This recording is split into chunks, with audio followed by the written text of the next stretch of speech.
नमस्कार मित्रों, ज्योतिष शिक्षा के इस भाग में आपका हार्दिक स्वागत अभिनंदन है। आप लोग निरंतर अपनी रुचि के अनुसार ज्योतिष शिक्षा ग्रहण कर रहे हैं।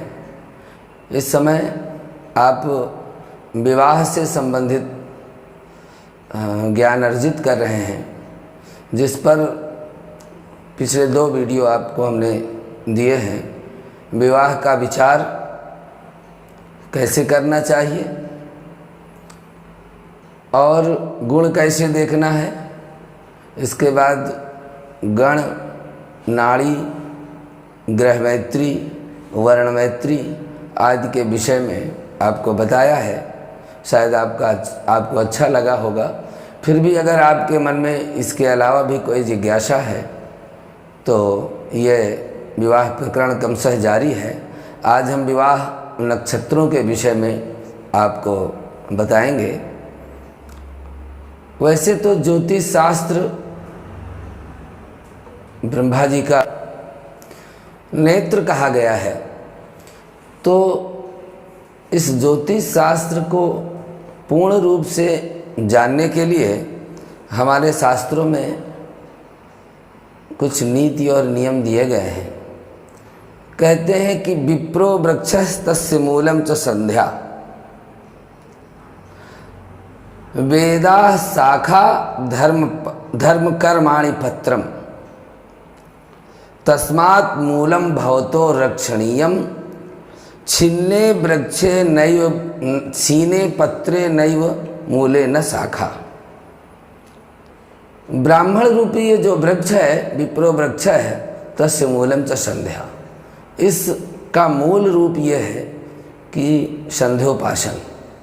संध्योपासन नित्य कर्म का सबसे प्रमुख अंग है। संध्या से हीन ब्राह्मण न तो दान लेने के लिए उपयुक्त है और न ही विद्या अध्ययन के लिए उपयुक्त है। यहाँ तक कि सांसारिक वस्तुओं की प्राप्ति में भी बहुत जटिलता आती है।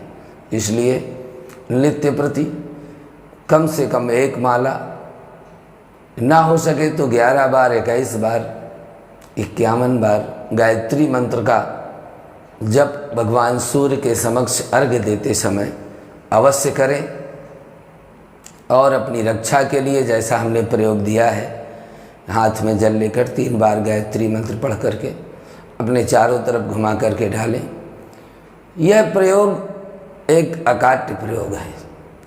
यदि आप ज्योतिष, कर्मकांड, विज्ञान और वास्तु के क्षेत्र में एक अच्छी महारत हासिल करना चाहते हैं तो विज्ञान के स्वामी भगवान सूर्य हैं और भगवान सूर्य की उपासना ही उस ज्ञान को स्थिर रख सकती है।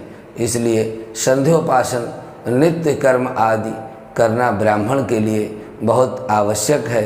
संध्या से हीन ब्राह्मण को शास्त्र में कहीं भी अनुमति नहीं दी गई है कि वो जो है किसी भी तरह से कोई दान ले सके या कोई धर्म का कार्य कर सके।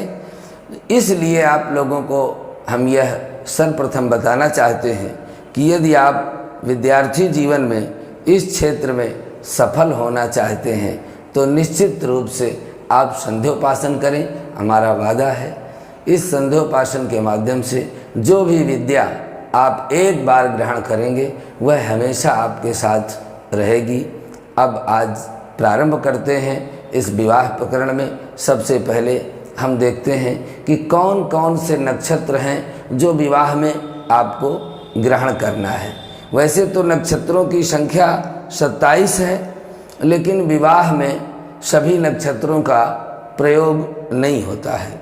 सबसे पहला नक्षत्र है रोहिणी। रोहिणी नक्षत्र विवाह के लिए उपयुक्त है। इसके बाद उत्तरा, मूल, रेवती, स्वाति, मघा, अनुराधा, हस्त, चित्रा, श्रवण, धनिष्ठा, मृगशिरा। इन नक्षत्रों में आप विवाह की लग्न निश्चित कर सकते हैं। मृगशिरा इत्यादि ये जो नक्षत्र हैं, वैसे तो ऋषियों ने कुछ मतांतर के आधार में कुछ नक्षत्रों को हटाया है।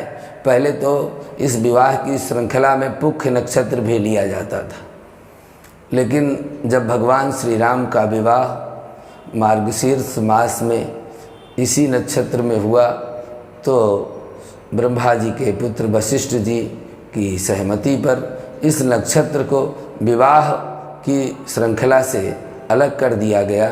इसलिए कहते हैं कि नक्षत्र का बल मनुष्य के जीवन में पूरी तरह से प्रभावित रहता है। जो जातक जिस नक्षत्र में जैसे पैदा होता है, उस नक्षत्र के अधिपति देवता उस नक्षत्र के चरण के अनुसार जो स्थिति बनती है लग्न की, तो नक्षत्र फल मनुष्य के जीवन में अवश्य दिखता है। तो आप इन नक्षत्रों को निश्चित रूप से अपने स्मरण में रखें और इन नक्षत्रों पर कोई विवाह की लग्न निश्चित ना करें। दूसरा क्या है कि कौन कौन से नक्षत्र ऐसे हैं जो वर्जित हैं। वर्जित नक्षत्र में ज्योतिष रत्न पुस्तक के अनुसार कृत्तिका, भरणी, आद्रा, पुनर्वस, अश्लेखा नक्षत्रों में विवाह होने पर वर कन्या के लिए दोष है। कहते हैं अश्लेखा नक्षत्र में तो विवाह करने पर कन्या 6 माह में ही विधवा हो सकती है। अन्य जो ये नक्षत्र हमने दिए हैं, इन नक्षत्रों में विवाहित पुरुष अपनी पत्नी का परित्याग करते और या तो तलाक दे देते हैं या तो दाम्पत्य जीवन में बहुत कष्ट होता है।